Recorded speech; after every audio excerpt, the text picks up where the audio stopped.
Mouse teeth. Once upon a time, there was a weasel who decided to grow millet to store for winter.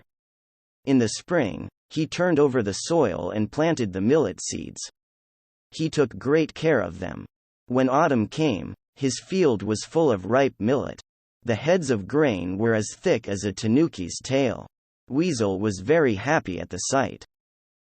"I will harvest the millet tomorrow," he thought, and went home. The next day, when he came to his field to harvest his millet, it was already gone. "Oh, who took my millet? I worked very hard and it grew so well. Who had the nerve to steal it?" He was furious. He searched from one house to another. He walked and walked until he heard tiny voices coming from a burrow. "It was so tasty, last night's millet cake. It was so tasty, last night's millet cake." Weasel pricked up his ears.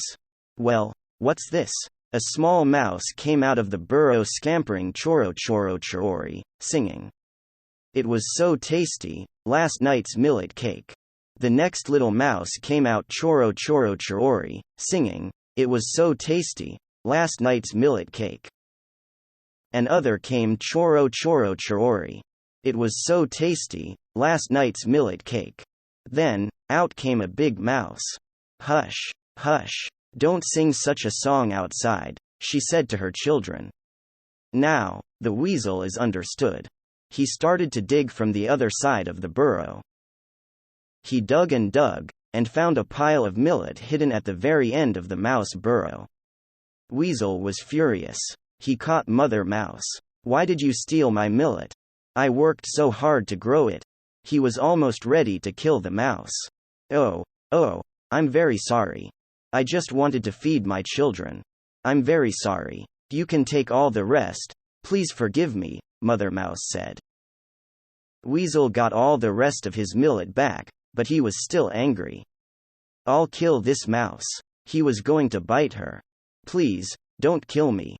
Oh, please. I must take care of my babies." Mother Mouse begged. He let her live, but he was still angry. "I will cut off your teeth so that you can't steal more millet."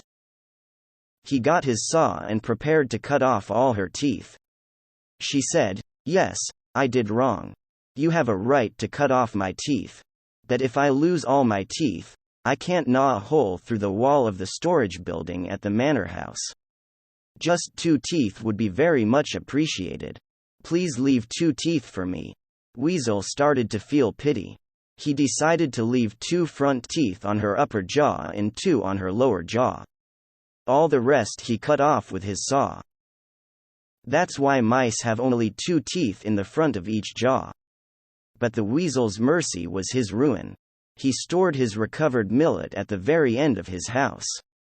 Little by little, it seemed to disappear.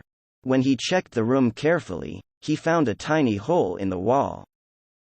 The teeth he left for the mouse were so strong that even with only 2 pairs of front teeth, she could gnaw a hole through wood, packed earth, or anything. The end.